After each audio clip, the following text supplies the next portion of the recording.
We passed through a long path to a door. The middle-aged woman who had guided me earlier came out. She looked at me. Song Jian said, "Ma'am, old man Bai said he can see Miss Bai." She sighed, pushing the door open a little. I looked inside. The room was very clean, with Bai Su lying on a bed. Her right arm and leg were covered in bandages.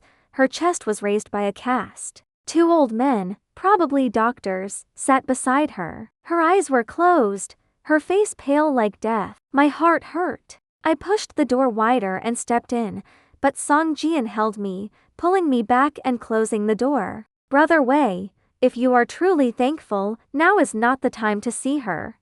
I sighed. A faint voice came from inside. "Who is out there?" "Uncle Song." "It's me," Song replied. "What is happening?" Bai Su asked. He looked at me, signaling me to step aside. I did, and he opened the door, leaving it a little open. "The brothers sent me to check on your injuries." I looked through the small opening. Bai Su's eyes opened a little, dull and lifeless. "I am feeling better." "Did he escape?" Song waited, then nodded. "Yes." Seeing her, even in such a state, still worrying about me, made tears come to my eyes. I wanted to rush in, kneel by her bed, but I knew if she saw me realizing her sacrifice had not worked, she would be very sad, maybe making her condition worse. She said, "Uncle Song, don't lie to me."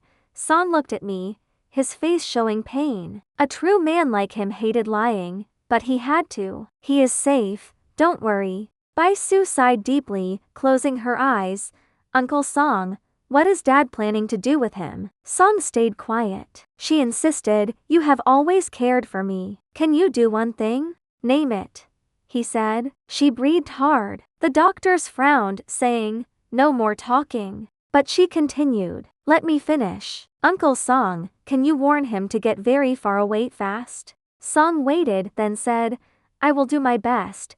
Bai Su breathed out, eyes closing. One doctor checked her pulse, the other waved Song out. He stepped back quietly, saying nothing, and went forward. I followed. As we got closer to the hall, he stopped, patting my shoulder. "Brother Wei, it is a shame we met so late, and in these conditions."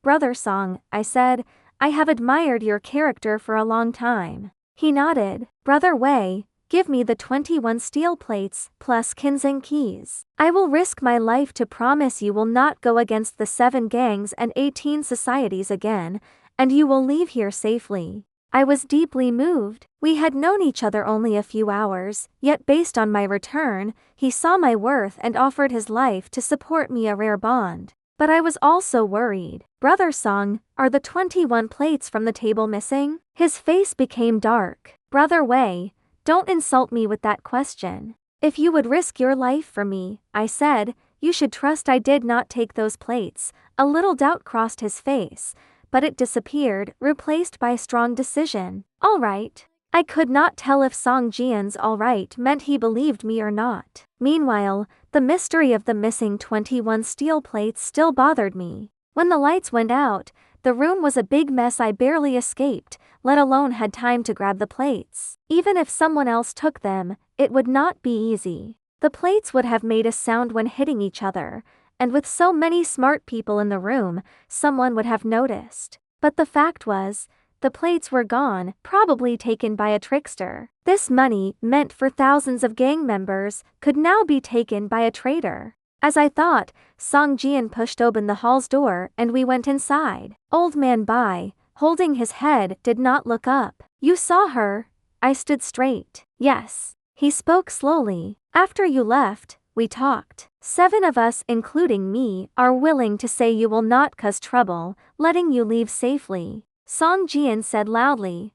8 with me." Old man Bai nodded. "Fine. But Brother Wei, give me the 21 steel plates." "I did not take them," I said firmly. Someone shouted, "Old man Bai, he is pretending to be innocent because he could not escape. We have been more than fair. How can we let this bad person go?" I looked at the speaker. "And who are you?" He made a sound. "No need to hide it. I am Liu Agan, head of the Iron Beam Society." The Iron Beam Society, a group of metal workers from Jiangsu and Hejiang, was very strong. Their members, strong from working with metal, often caused trouble but stayed within limits. Liu's strong wish to see me dead showed Bai Qiwei's power over him. I said back, "So, Brother Liu, are you saying I took the plates?" "Obviously," he shouted. I laughed coldly. "Don't blame me. If not me, who else? Everyone here is a gang member."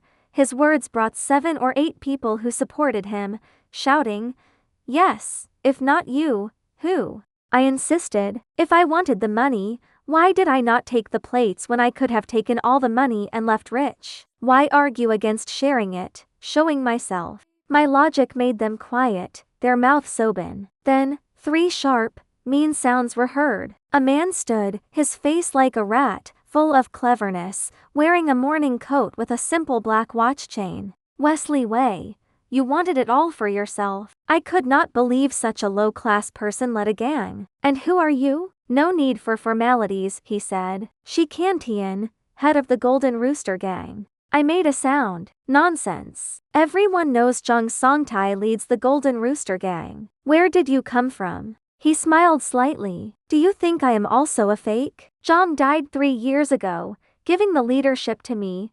I sighed, staying quiet. Shi Kantian continued, his voice smooth. "Brother Wei, old man Bai has been very generous. Give me the plates, and you can go. Live or die, it's your choice. Don't choose death." His words blamed the theft on me easily and smoothly. I looked at him angrily. "Did you cash that $200,000 check yet, Shi?" His face moved a little. Several others moved uncomfortably. I turned to old man Bai. "When your son thought I was Qin Hengqi, he offered me a $200,000 check to follow his lead. I bet many here have similar checks. Search them if you don't believe me." As I spoke, I watched their reactions. About a dozen faces turned pale. Old man Bai's face became dark, but he said sharply, "This is gang business. Stay out of it." I smiled. "Fair enough, but after death God Tang Tianxing's fall, your son is trying to become a drug and smuggling boss. He is very ambitious, isn't he?" Old man Bai laughed coldly. "My son is not a saint,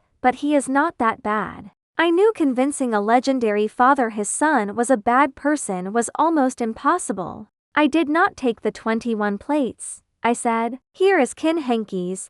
I pulled it from my pocket and put it next to him.